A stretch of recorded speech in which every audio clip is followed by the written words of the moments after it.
क्या होगा कि अगर आपकी ज़िंदगी का हर फैसला कोई और लेता हो, और वो भी आपसे बिना पूछे हुए। जी हम बात करने वाले हैं आज साइमन कमीशन के बारे में, जिसका स्वागत भारतीयों ने काले झंडे से किया था।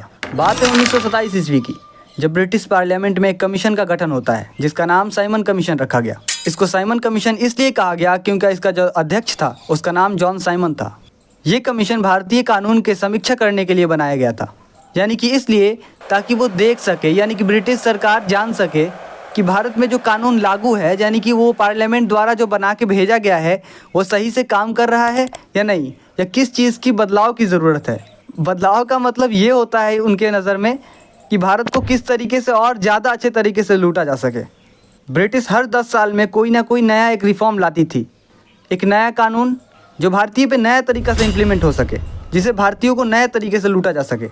1919 में मोंटेस्क्यू चैम्सफोर्ड सुधार आया था। उसके बाद 1929 में कोई नया कानून आने वाला था। तो लौटते हैं अपने फिर से टॉपिक पे। ये कमीशन 1927 से ब्रिटेन से रवाना हुआ और ये 3 फरवरी 1928 को भारत में मुंबई में पहुंचा। इसका स्वागत भारतीयों ने काले झंडे से किया और पूरे देश में विद्रोह छिड़ गया, पूरे देश में आंदोलन होने लगे। ये आंदोलन का मेन वजह ये था कि जैसा कि मैंने अपने को शुरुआत में ही बताया कि आपकी ज़िंदगी का फैसला कोई और लेता हो बिना आपसे पूछे हुए, यानी कि इस कमीशन में कोई भी भारतीय नहीं था। भारत के लिए कानून बनाया जा रहा है और भारतीय नहीं है कोई। इस कमीशन में 7 लोग थे और 7 ब्रिटेन के थे। 1927 तक भारतीयों में देश भावना, देश प्रेम और अपने लिए आज़ादी की लहर दौड़ चुकी थी। इस विरोध के पहले कई विरोध हो चुके थे, जैसे असहयोग आंदोलन, चंपारण आंदोलन, खेड़ा आंदोलन, अहमदाबाद मिल मजदूर, खिलाफत आंदोलन और तमाम चीज़ हो चुके थे। इसलिए भारतीय अब समझ चुके थे कि हमें क्या करना है। जब पूरे देश में विद्रोह स्टार्ट हो गया तब अंग्रेजों ने बल का प्रयोग करना शुरू किया, लाठी डंडे से मारना शुरू किया। इसी दौरान जब लाला लाजपत राय लाहौर में विद्रोह कर रहे थे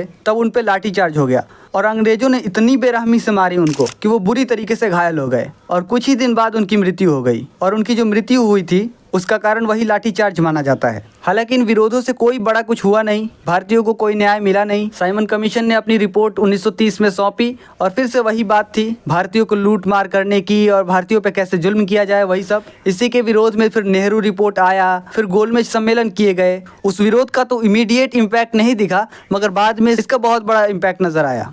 जैसे कि बहुत सी रिपोर्टें निकली, भारतीय जो स्वतंत्रता संग्राम है उसमें इन विरोधों का बहुत बड़ा योगदान था। भारतीयों को एक करने में इन विरोधों का बहुत बड़ा योगदान था और यही छोटी छोटी विरोध हैं भारतीयों के दिलों में देश प्रेम जगाने में मदद की। तो यही था साइमन कमीशन।